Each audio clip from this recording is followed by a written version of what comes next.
राकेश टिकैत जी मेरे घर पे गए थे। पत्नी और परिवार के लोगों से माता जी से मुलाकात की, पिताजी से मुलाकात की और भरोसा दिलाया था कि इस परिस्थिति में किसान नेता खुद राकेश टिकैत जी, उनका संगठन हमारे साथ है। जब दिल्ली में किसानों का आंदोलन हुआ था, आपको याद होगा, मैंने पार्लियामेंट में उस समय बिल का विरोध किया था। केजरीवाल साहब ने और पूरी पार्टी ने किसानों का समर्थन किया था। और मुझे आज बहुत अच्छा लगा कि आदरणीय नरेश टिकैत जी ने भी अरविंद केजरीवाल जी की गिरफ्तारी का विरोध किया। मैं समझ नहीं पा रहा हूँ कि हम लोगों का गुनाह क्या है, गलती क्या हुई हम लोगों से। स्कूल अच्छे बनवा दिए केजरीवाल साहब ने, ये उनकी गलती है। या अस्पताल अच्छे बनवा दिए, ये उनकी गलती है। या बिजली माफ़ कर दी लोगों की, पानी माफ़ कर दिया, महिलाओं के लिए बस की फ्री यात्रा कर दी, ये उनकी गलती है क्या? क्या गुनाह क्या है उनका? उनको उठा के आपने जेल में डाल दिया। मैं पार्लियामेंट में बोलता था इसलिए मुझे उठा के जेल में डाल दिया। मनीष सिसोदिया जी शिक्षा के क्षेत्र में अच्छा काम कर रहे थे, उनको उठा के जेल में डाल दिया।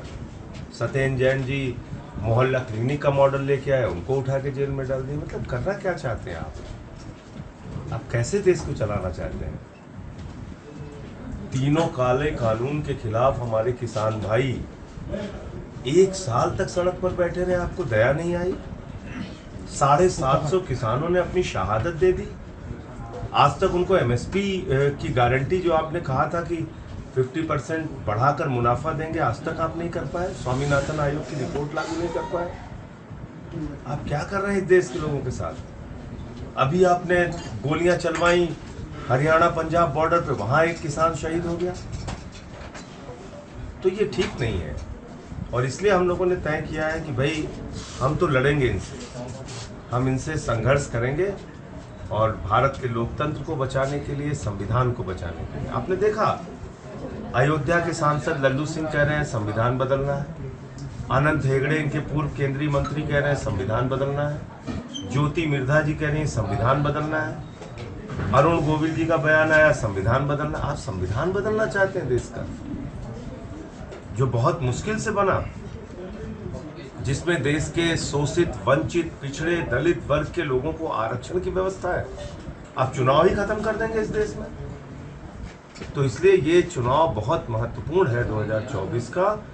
भारतीय जनता पार्टी देश का संविधान बदल देगी, जो कि खुद उनके नेता कह रहे हैं, और भारतीय जनता पार्टी देश में आरक्षण खत्म कर देगी और चुनाव खत्म कर देगी। तो अगर संविधान बदल दिया जाएगा, चुनाव खत्म हो जाएगा, आरक्षण खत्म हो जाएगा, तो लोगों के अधिकार खत्म हो जाएंगे। फिर चाहे जितनी महंगाई बढ़ाए हम कुछ बोल नहीं सकते, चाहे जितनी बेरोजगारी बढ़ाए हम कुछ नहीं बोल सकते, क्योंकि हमारे पास वोट की ताकत तो रहेगी नहीं जो हमारे संविधान ने हमको दी है। तो इसलिए ये बहुत महत्वपूर्ण है और हम सबको इस बारे में सोचना है। आज अलग अलग वर्ग को अपमानित करते हैं आप।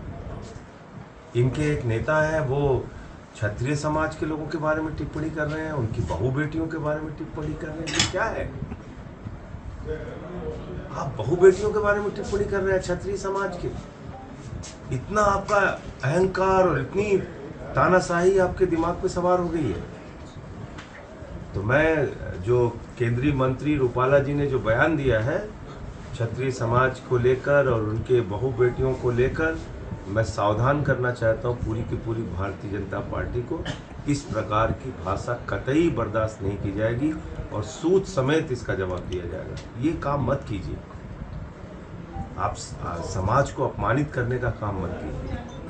तो मुझे इतनी बात कहनी थी और आज मैं आया हूँ सिसौली और अभी महात्मा टिकैत जी को अपनी श्रद्धांजलि भी अर्पित करूँगा, मुलाकात। सांसद जी, आप जेल में गए थे मुख्यमंत्री से मिलने, आपको मिलने नहीं दिया।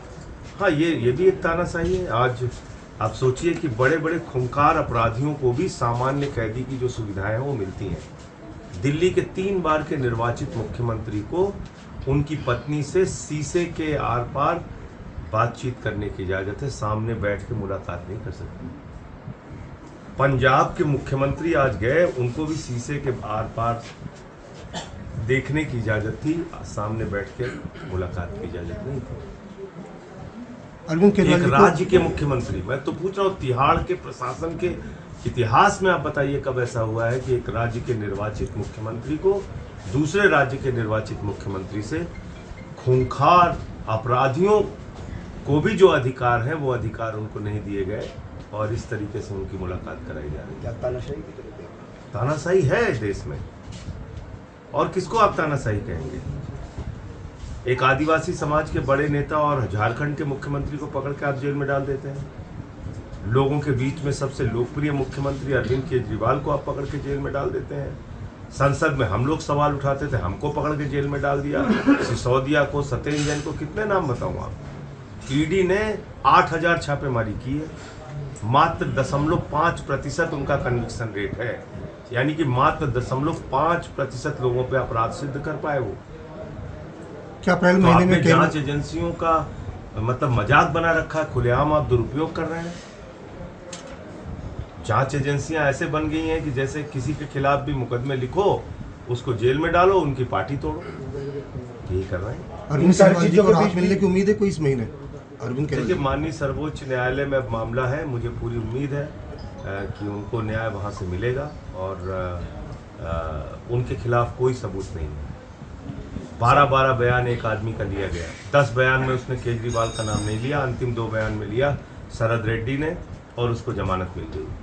बाप बेटे राघव रेड्डी और मंगुंटा रेड्डी ने 10 बयान दिए, 8 बयान में केजरीवाल का नाम नहीं लिया, अंतिम 2 में लिया, उनको जमानत मिल गई। ये क्या है? ईडी भी रिपोर्ट भेजने में तो देरी कर रही है।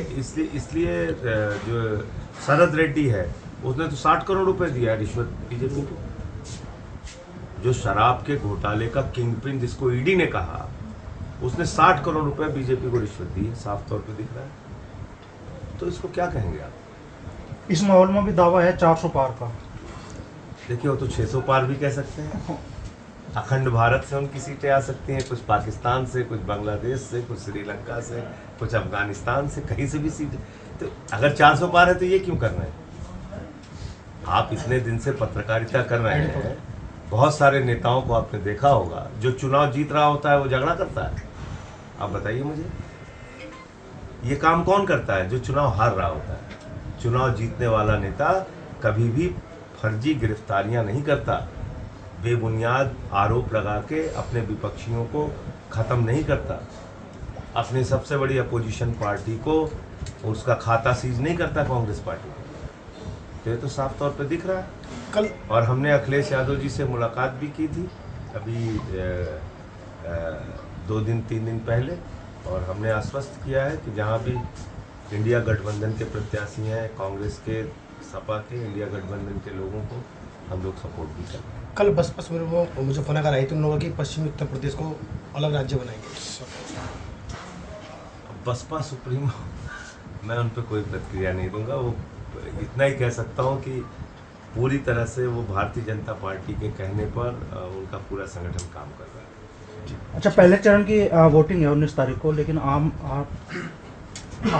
पार्टी का अभी कोई बड़ा मूवमेंट पश्चिम उत्तर प्रदेश में तो मैं तो अभी जिस दिन से जेल से निकला हूँ, एक भी दिन शांति से नहीं बैठा हूँ। लगातार अपनी पार्टी के लिए प्रेस कॉन्फ्रेंस करना, कार्यकर्ताओं से मिलना, लगातार काम में जुटा हुआ है।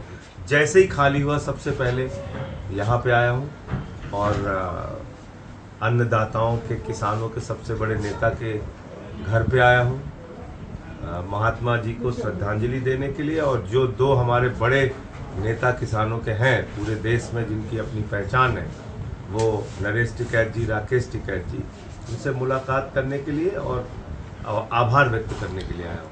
किसी नेता, क्योंकि सबको इस समय अपने मुद्दों के बारे में सोचना पड़ेगा, चाहे वो किसान हो, चाहे वो नौजवान हो।